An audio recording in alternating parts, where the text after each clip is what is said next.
I'm here because I believe that immersive technologies can save our planet. In this talk, I'm going to explain to you how. I do research on education for sustainable development. Sustainable development is all concerned with changing the way people think and act, so that they make more sustainable choices for the future of our planet. Changing the way people think and act is a very difficult thing to do. That's why I was looking for a method, a medium, a technology, anything that could support education for sustainable development.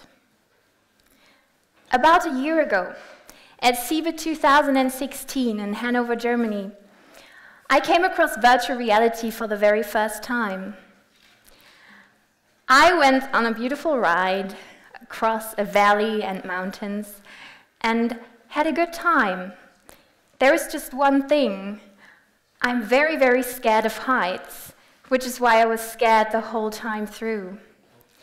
In virtual reality, your brain actually thinks that what you see is what your body is experiencing. People around me were laughing at me. I was clinging on to the broom, I was shaking, because I was scared to fall off and break my neck. This is how real it looked to me. That was the very first time I realized how powerful this technology is. I also met a dinosaur. I fought him with my handbag. Everyone was safe.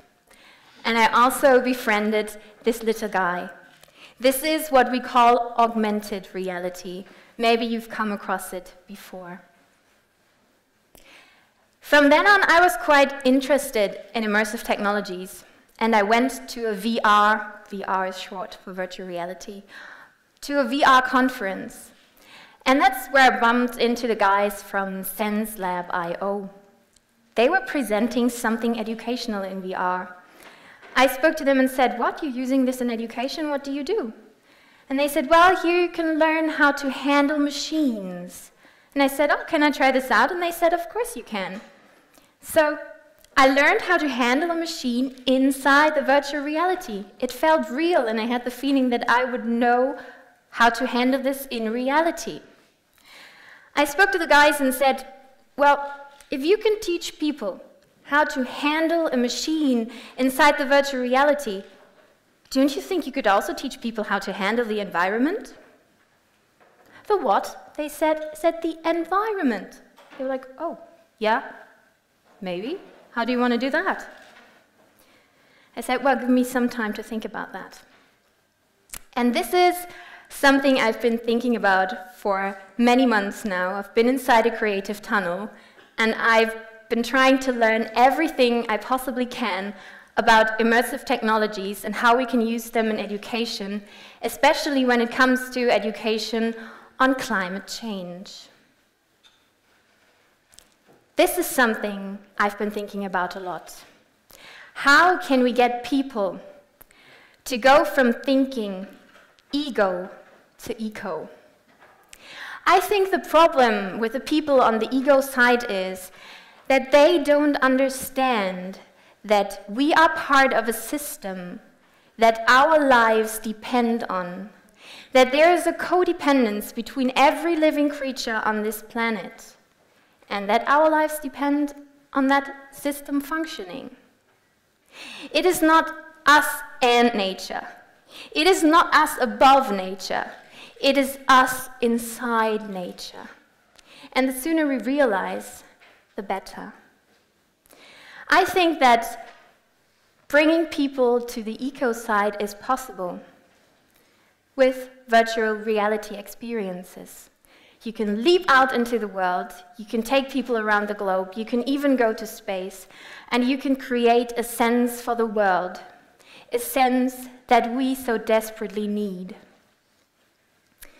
I'm pretty sure that not many of us are conscious enough yet.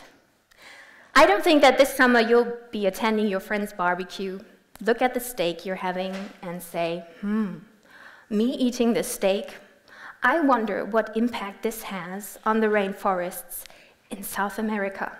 Or even, I wonder what impact this has on climate. I'm pretty sure that some people will never invite you to their barbecues again if you say something like that. And I can also imagine one or two people who would actually say something like, stop talking about climate change, it's all over the news, I'm worried enough, I just want to enjoy my burger. Well, if you're worried enough, think twice. 6 days ago, he, who must not be named, has announced that he will withdraw from the Paris Agreement.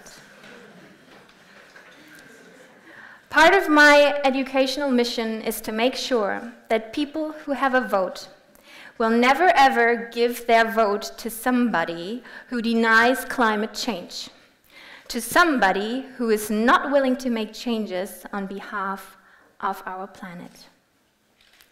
I don't want to blame anyone. I think that many of the voters just didn't know better. They weren't educated enough on climate change. I want to give them the benefit of the doubt. So, how do I actually want to do this now in virtual reality? First of all, I'd like you to know that I want to wrap up information for you.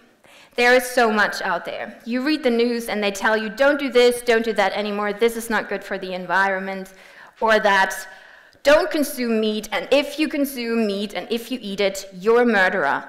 And if you get on a plane to fly on holiday, you're killing polar bears. And if you're enjoying life too much, you're a bad person anyway. I don't think that that is the way how we can get to the hearts of the people who aren't environmentalists yet. I think education is the key. Education is the most powerful force we have, and it's peaceful. This is how I would like to make the experience look like. I would start with you inside the virtual reality, you as an individual, in an everyday life situation where you get to make choices. For example, you're inside a supermarket. In VR, you can interact. You can either use your hands or your eyes. And you can, for example, grab a product that contains palm oil. In the next scene, we can leap out into the world and show you what effect this has on the rainforests. You can actually stand inside a rainforest and be fascinated by the beauty of it. And you can get concerned about the impact you have on the environment. Then as a next step, I would like to go back into that very everyday life situation you started, so that if you're concerned enough, you can learn what better choices you can make. With this idea, I was there at the end of 2016. I'm not a developer. I can't develop apps like that. I come from the educational side. It was very, very, very good timing that the Hackvention took place. It's an event that is a mix of a hackathon and a convention, and people from the VR community gather there and they try to work on innovative ideas. They let me pitch my idea to the crowd of developers, and I was so very lucky to find 6 guys who were willing to work with me on that idea, completely for free, no profit involved. We decided to create an experience that is concerned with marine pollution through microplastics. It's a very, very urgent matter. As we speak, in New York City, the United Nations are currently gathering at their ocean conference. In this app experience, you take on the perspective of a fish, and you learn that fish cannot distinguish between microplastics and plankton, and that sea creatures end up eating plastics. You also learn that this gets back to you in your everyday life, and plastic enters our food chain. This prototype I will test with students as part of my research. because I would like to find out how we can implement experiences like this into lessons. In this case, geography lessons. I would like to support science teachers when they try to bring climate change closer to their students, so that eventually these students change the way they think and act, because that's the aim of education for sustainable development, remember? I will publish my research findings on savingplanet.a.com, and you can read through it if you like. You can also join the project. It's a social project. If you're a scientist or a developer or just somebody who cares, a creative. What I want to bring to you with these experiences and with this talk tonight is that the future of our planet does not lie in the hands of a few world leaders. You, as individuals, have an impact on climate. You matter.